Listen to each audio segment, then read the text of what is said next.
Mesdames et messieurs, bonsoir. Sans plus attendre, partons en direction du Vatican pour revivre en images le week-end pascal et toutes les célébrations présidées par le pape François. Retrouvons notre envoyé spécial Charles Bourgeois, il est toujours à Rome. Jésus le crucifié est ressuscité. C'est en ces termes qu'ont pris fin les célébrations de la Semaine Sainte, achevées dimanche par la messe de la Résurrection. Au Vatican, la cérémonie était présidée par le pape François. Sur la place Saint-Pierre, près de 150 000 fidèles suivaient cette messe très solennelle, dans un décor très fleuri. Des tulipes, des narcisses, des jacinthes bariolés, des compositions de roses, des rameaux de cerisier, bref, une explosion de couleurs pour symboliser la joie et l'allégresse de la fête de Pâques. Une liturgie dans un paradis de fleurs, animée notamment par des chants grégoriens. À l'issue de la cérémonie, le Saint-Père a prononcé la traditionnelle bénédiction Urbi et Orbi à la ville et au monde. Puis il nous a livré son message, un message dans lequel il a évoqué plusieurs conflits en cours à travers le monde. Le souverain pontife a ainsi demandé la fin du conflit en Syrie, priant pour la paix entre Israéliens et Palestiniens. Il a réclamé la fin des affrontements en Centrafrique, des attentats au Nigeria et des violences au Soudan du Sud. Il a aussi réclamé le retour à la paix au Venezuela. Enfin, alors que tous les chrétiens fêtaient Pâques ce dimanche, le pape a imploré la pacification en Ukraine. Et plus largement, le pontife a supplié Dieu pour que cessent toutes les guerres et tous les conflits. Dans la soirée du samedi saint, le pape a présidé la veillée pascale dans la basilique Saint-Pierre.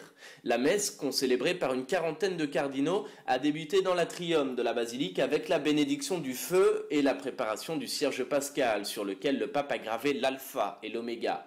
Le pape a ensuite présidé une procession remontant la nef alors que s'allumaient les bougies des milliers de fidèles encore plongés dans l'obscurité. Le passage de l'ombre à la lumière symbolise ainsi l'entrée de la lumière, le Christ, dans le monde des ténèbres et du péché.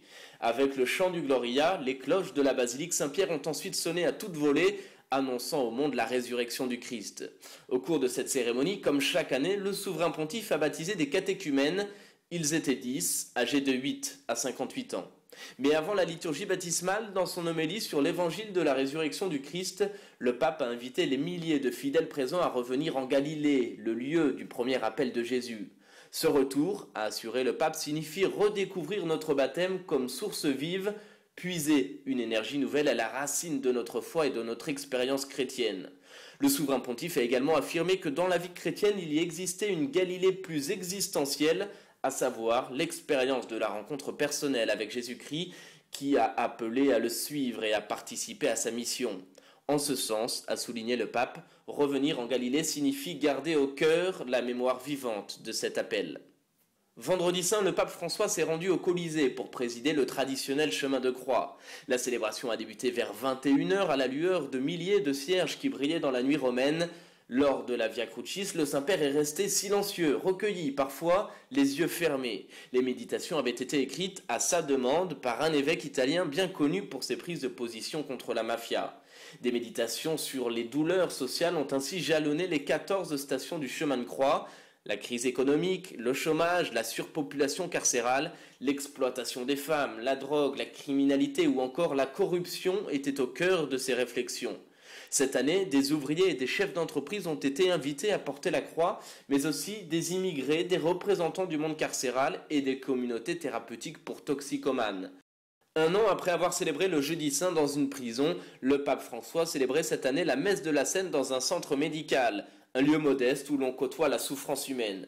Une fondation qui accueille notamment des personnes âgées et démunies. Dans son homélie, le Saint-Père est revenu sur le sens du lavement des pieds. Ce fut un geste d'autant plus symbolique et fort, explique le pape, que c'étaient les esclaves et les serviteurs qui lavaient les pieds. Et Jésus, lors de la dernière scène, en instituant l'Eucharistie, pose ce geste qui nous rappelle que nous devons être les serviteurs les uns des autres. C'est un geste de départ, un héritage qu'il nous laisse, a-t-il expliqué. Le pape François ensuite a procédé au lavement des pieds de 12 patients de différentes ethnies et religions. Âgés de 16 à 86 ans, ces patients, italiens ou étrangers, dont un musulman, symbolisent avec leur infirmité les formes de fragilité dans lesquelles la communauté chrétienne est appelée à reconnaître le Christ souffrant. C'est la fin de ce journal, merci de l'avoir suivi, je vous souhaite une très belle soirée et vous dis à demain.